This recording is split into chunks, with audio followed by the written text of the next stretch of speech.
Well, hello there, little black kitties of the night. Come and join me, your host, Deadly Debbie, as we go through my creepy files and listen to real-life, strange but true stories from people all over the world. Explore the weird and wonderful in my weekly podcast with Deadly Debbie's Creepy Files. Diet Coke in DC. I'm Jason Horton. I'm Rebecca Lieb. And this is Ghost Town.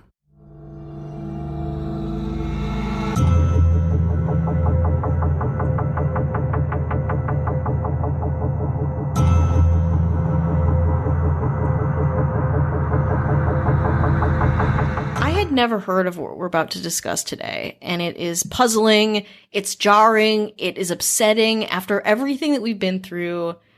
You know, this year alone, I want to give a little bit of levity to our current political situation. Again, wherever you stand, you probably know where we stand. We often stay away from politics, but we can't today. This is very serious.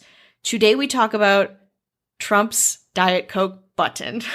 It is a button that is in the Oval Office on his desk that when you press it, a Diet Coke is served to you by one of the aides. Beautiful.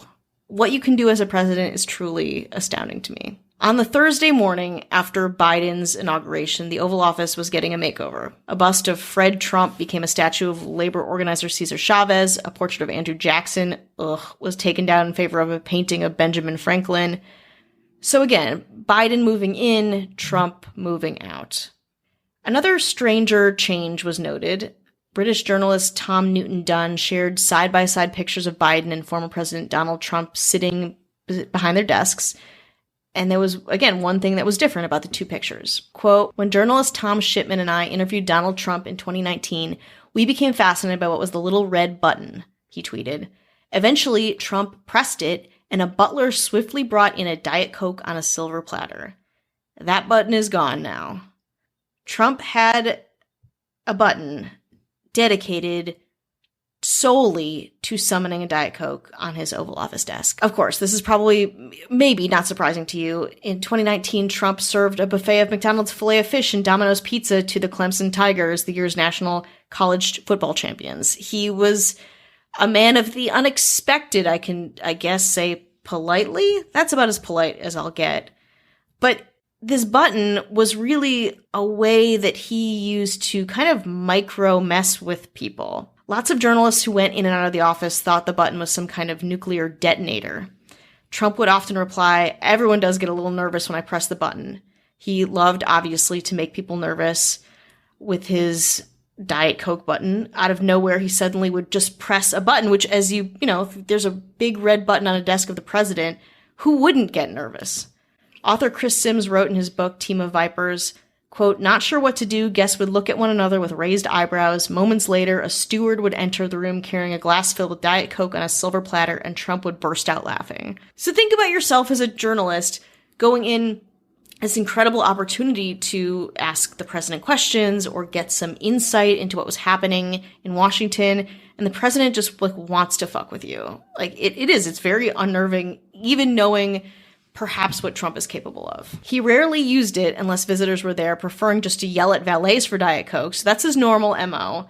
But, with company, he wanted to impress people and terrify them with his Diet Coke button. But you should know something. Trump is not the originator of the Diet Coke button.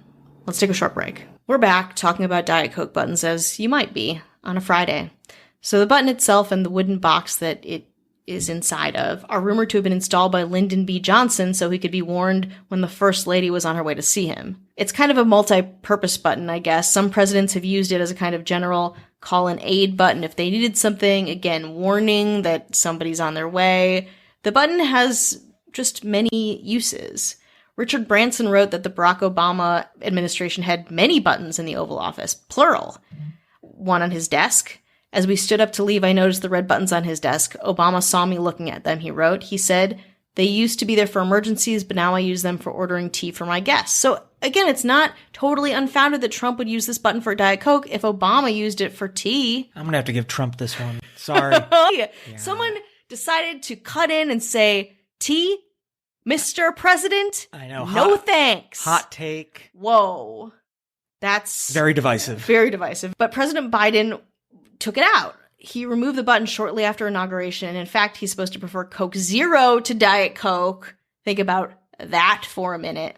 But then, and I'm glad we're doing this now, because if we had done this episode last week, I wouldn't have had this current update. On January 27th, 2021, a day before we recorded this, yes, breaking news from Business Insider, a red button has returned to the Resolute desk in the Oval Office.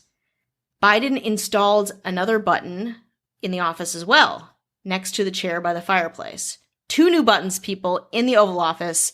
What these buttons are for, I don't know. I can't say. I don't have that information. I can't look into the future and get that. But I hope it's for some Mountain Dew, maybe a Little Debbie snack cake, to alert someone that they could bring out some kind of McNugget. We can only hope. I can only hope. I was going to ask you what my button would be? Yeah. And I thought you would say Mountain Dew or Diet Mountain Dew. Yeah. Diet Mountain Dew is, I live and die for that horrible drink. I would become president just for that. Yeah. But I don't feel like it. You don't feel like it? Oh, interesting. Very busy. Maybe Bret Michaels Chopper Rocka on tap, baby.